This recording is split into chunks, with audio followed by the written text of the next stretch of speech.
today, I have to kill some of those bees. I'm not happy about that. There are a handful of pests that beekeepers need to be aware of, but I think most beekeepers agree that Varroa mites are the worst of them.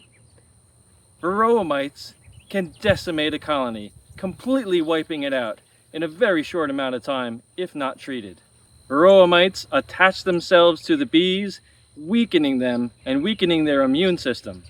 It's absolutely imperative that beekeepers test for Varroa mites. Almost every hive will have some Varroa mites. Now that we all have the heebie-jeebies, what am I going to do about it? Well, here in Texas, at the height of summer, now is the time to test for Varroa mites. I need to make sure that they're not getting out of control. Unfortunately, that means I need to kill some of these bees for the good of the colony. To test for Varroa mites, I take a couple hundred bees and I put them into a container with rubbing alcohol. Unfortunately, this will kill them, but it also separates the mites from the bees. I need to count the Varroa mites to see how many I have per 100 bees. If I'm over a certain threshold, about 3%, that means I should treat for Varroa mites, or this colony can be wiped out quickly. There are other ways to test for Varroa mites that don't involve killing bees. But I've talked with a lot of beekeepers and the community, and I think most agree that this is the most effective way to test for Varroa mites. I may try some of these other methods later on, but for now, I need to be really sure because this is a serious issue. Until now, this hive hasn't had a name. I kept calling it the Strong Hive. That's not a good enough label for me. So this one, I'm going to call it the Dragon Hive. It's been strong from the beginning and a little bit spicy. It also keeps with the theme of Faewood acres. To test for Varroa mites, we need bees that are surrounded by brood. That's where they're more likely to have Varroa mites. That means we need to get our bees from the lower brood box. We also need to find our queen so we can make sure that she's safe and that we don't accidentally kill her. You can see here, all of this area, this is all capped honey. And these little dots, these are all brood. These are all future bees. So this is a potential candidate that we can get bees from as long as our queen isn't here. There's some bees in there coming on out. You see the white ones?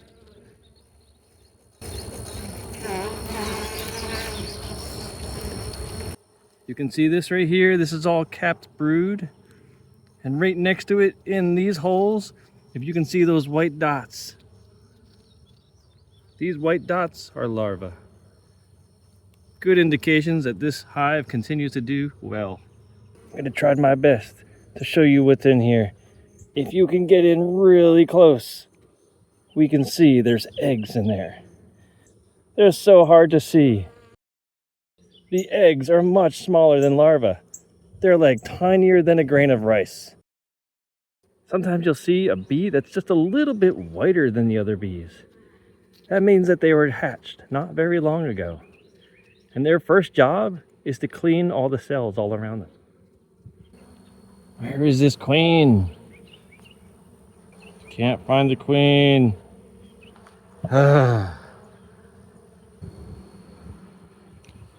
Oh goodness, there she is. Oh yes. I found the queen. Don't lose her. Don't lose her. I gotta get my pointer. I lost her. Wait, where'd she go? Don't disappear on me. I saw you. This is not fair. Where did she go? Well, I feel ridiculous for losing the queen when I just saw her. She was on this frame. I know she was. I turned away for 1 second and she disappeared. Ninja Queen. I have no idea where she went. I just wanted to get my pointer so I can point where she is for you. And now I can't even find her. The good news is, I know she's on here somewhere. That means I won't use this frame when I'm selecting a couple hundred bees to sacrifice for the test. My queen is over here, so I'm going to come over here to get a couple hundred bees for the Varroa mite test. I also need to make sure that I take the bees from a frame that has brood That'll give me a more accurate test. This one has both brood and honey. This is where I'm going to get my bees from. First, I'm going to fill my bucket with some regular isopropyl alcohol.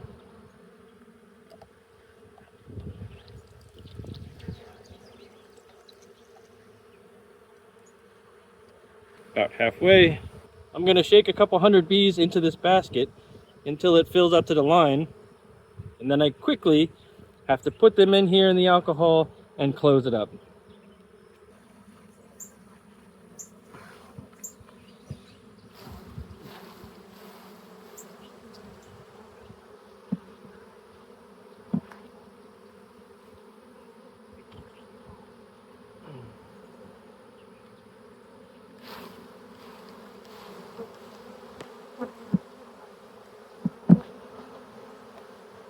I don't think they like that.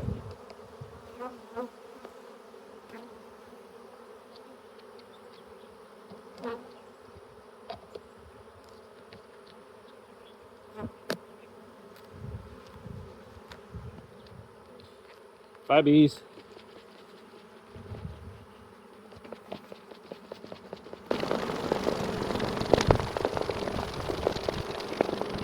This is the result. The mites drop off of the bees and go down into the bottom of the alcohol solution. So what you're looking for, or rather what you're not looking for, are those little brown dots. So now I need to count how many mites I have versus how many bees I have in my solution. It's a little bit sad, but this is for the good of the colony. We've traumatized these bees enough. Let's close it up.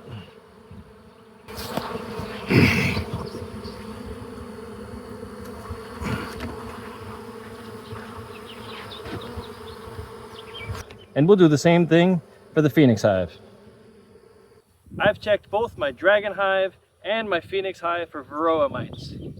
Sadly, one of them has 6% infestation of Varroa mites, above the 3% threshold for treatment. Historically, my Phoenix hive has been very weak. I had to requeen it. I had to give it brood from the other dragon hive that's been very strong. I've had to give it honey because they weren't making enough of their own. I've had to feed it multiple times. So you wouldn't be surprised if this was the hive that had 6% infestation of Varroa mites, but it's not. My dragon hive, who has been strong from the beginning, who has been building out their frames so consistently and quickly, who has had so much honey and so much brood and continues to lay a lot of eggs, they are the ones with the 6% infestation of Varroa mites. And if I don't treat this hive very soon, they're going to get wiped out very quickly. I'm pretty disappointed with the results today, but I'm glad that I caught it. This could have been so much worse if I hadn't had tested for Varroa mites today. At this level of infestation, this hive is at risk of other diseases and viruses that can really cause long-term issues with this hive. This hive has treated me well from the beginning. I've learned so much from it. I've taken the brood from it. I've taken honey from it just to keep my Phoenix hive going. Now it's my turn to pay them back. I'm going to treat them and make sure that they thrive in the long run. Join me on my journey when I take care of this dragon hive to make sure that they stay nice and healthy. Hit subscribe so you don't miss out on the adventure. I'll see you next time on Faewood Acres. That's a very chill bee.